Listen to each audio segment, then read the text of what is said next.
Hey everyone, welcome back to Little Learner and Mom. Today I'm bringing you a collaboration video with Jessica from the Wild Dog Way, and I'm going to be talking to you about my 2018-2019 homeschool moms must-haves. So we're just going to go ahead and jump right into this video. Be sure to click Jessica's link in the description box directly to her video of her must-haves when you get done checking out this video. So let's go ahead and let me jump into this. So this particular must-have has not just been for this particular school year. It's always been something that I've always had in my homeschool because I absolutely love using magnetic dry erase boards as well as non-magnetic dry erase boards. We actually have two big ones in our homeschool classroom. We have one that's mounted that you may have seen on my Instagram, and we have one that is not mounted that is more of a level for him to be able to write on.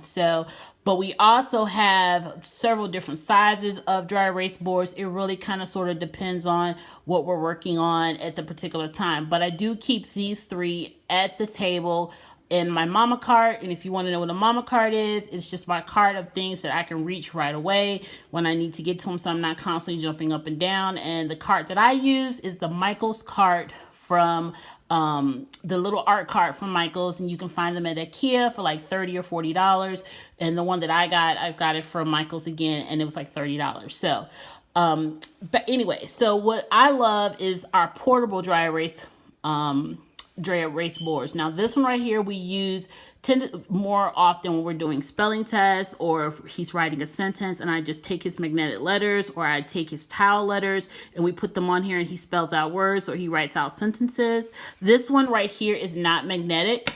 Now this one probably gets the most use out of all the magnetic boards in the entire house, because this is the one that he tends to use to add numbers on if he needs to add or subtract anything. This is also the one that he will spell out words on here.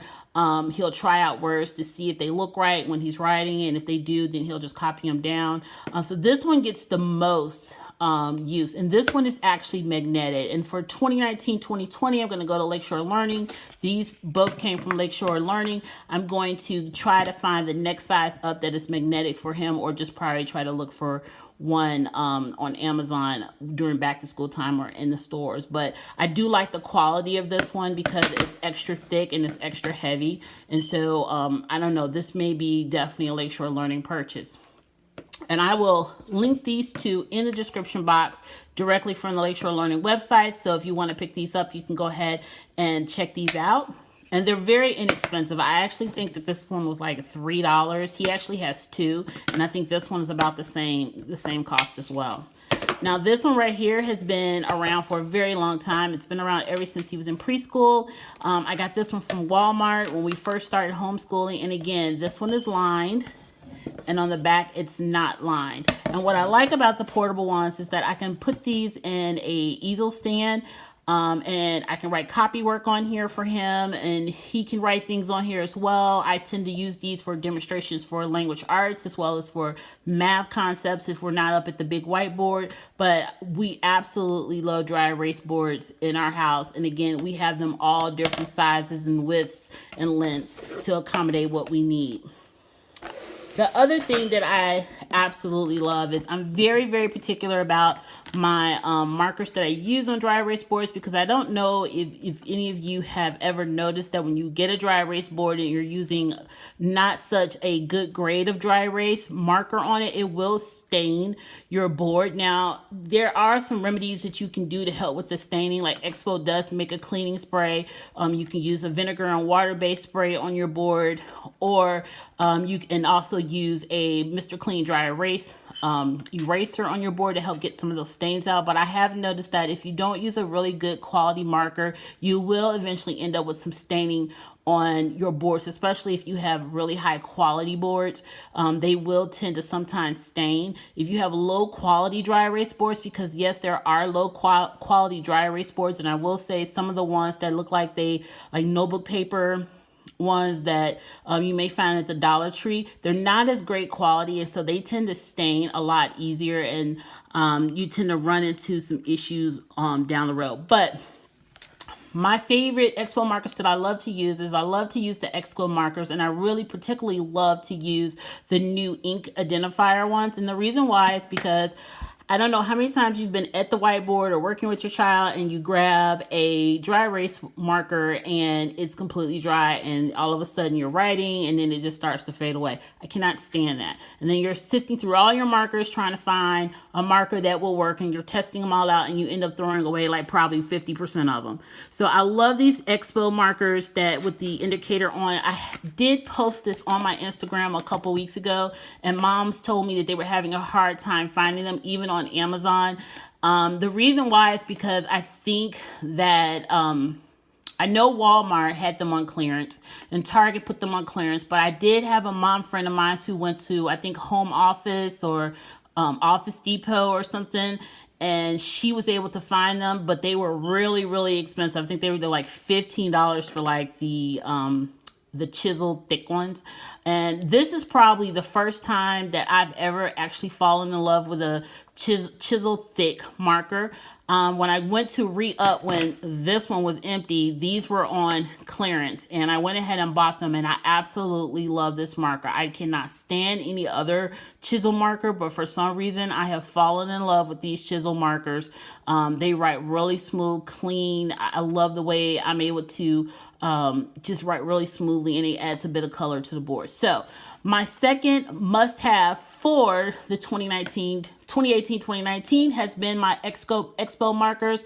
And again, the ones that are the indicators. And I will link the ones that I have been able to find on Amazon in my Amazon store. And if you go to my Amazon store, which I will be putting in the description box, you will see some of my other homeschool must-haves. But these that I'm listing today are the ones that I absolutely have to have. And not only do I love to have a good dry erase marker, I love to have a wet erase marker. And the reason being is because who wants to keep rewriting the same thing over and over and over again when it gets erased? And I use these when I write my son's, like, solve the problem of the day, or if I'm writing something on the board that I wanted it to stay up there, I will use the Expo wet eraser. So I love these two combinations in my homeschool.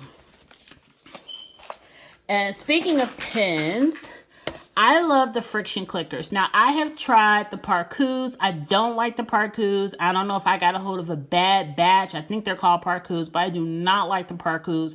I had a lot of just stringiness. It was just, and it bled through my Plum planner, paper planner, and I just was not happy with those Parcous. So I have stayed faithful to the frictions. I buy the refills for these, and I just stick the refills in here. These are the erasable ones. They erase really, really well in my planner.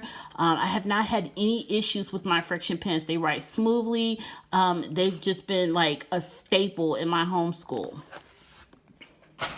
My other staple that I absolutely have fallen in love with, and I actually came into knowing about these late in the school year, is a Plum paper planner has, and I'm not sponsored by them to say this or anything like that, but Plum paper planner, they have these school notepads, and I love these. Like, this thing sits on my table while we're doing schoolwork, and I just jot different things down as I see them. I jot down observations, all kinds of things. I love these, and I love how they're broken down to things for today. And I usually, before my son sits down, I go through this.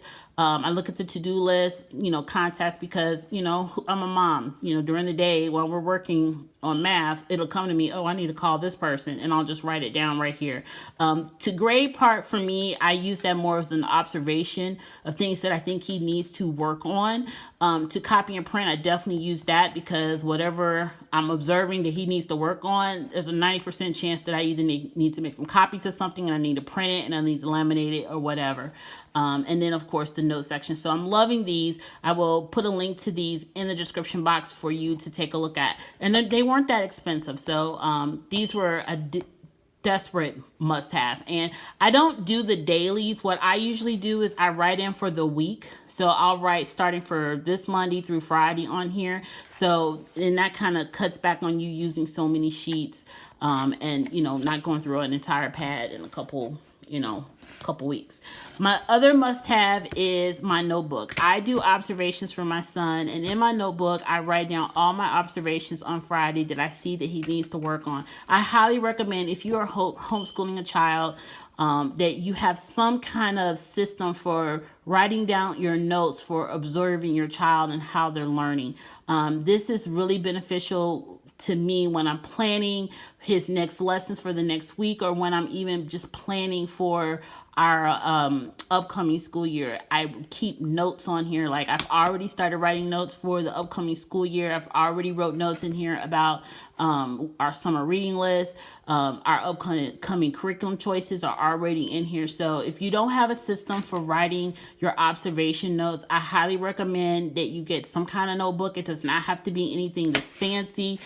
This particular notebook is a Plum paper notebook, and it has homeschool inserts in here, but I'm not going to show them because, for privacy issues. But this is a homeschooling add-on that I put in this particular planner. And again, I will link this in the description box for you to take a look at.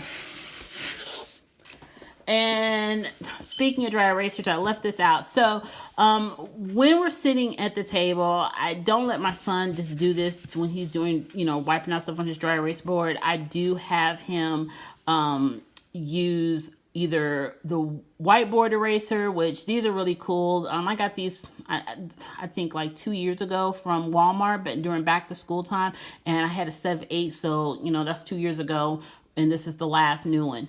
And then, or if you don't want to go this route, and I think these are I think they're either $3 or $5 for a set of 8. You can always go the Dollar Tree route, and you can get you 2 of these, and these are in the makeup department at the Dollar Tree, and they come 2 in a pack, and you can use these. And I just throw these in the washing machine, and then I let them air dry, and then bam, we're good to go. So those are my must-haves for the 2018-2019 school year. My also big must-have, like any other mom, is my library card. I've probably burned a hole in my library card this particular school year, because I'm on a no buy too many books school year, and I'm on a minimalist homeschooling path. So my library card, another good thing that I will say for one of my must-haves, and will always remain to be one of my must-haves, is having a good homeschool BFF network. I have certain mamas that we have been friends for several years now, during my homeschooling journey, that no matter what time of day it is, what's going on, I can reach out to these mamas, and they will hit me back either on Facebook, Messenger, text message, phone call, whatever. So I highly recommend that, you find you a good set of homeschooling BFFs. Keep your crew kind of small. My crew is pretty small, and our kids are around the same grade levels and ages, which works out really great. 2 of my BFFs, their children are, each have children that are older than my son. They have a child that is near my son's age and a child that is my son's age, and they have been a godsend to me for the last several years. I couldn't have homeschooled without them. So shout out to all my homeschool BFFs. You know who you are. And so I'm going to go ahead and end this video on that note. I hope you enjoyed. Don't forget to check out Jessica's video over at the Walnut Way to see what her homeschool must-haves were for this past school year. And I'll see you later with a update on our homeschooling journey and end of the year evaluation. Talk to you guys later. Bye.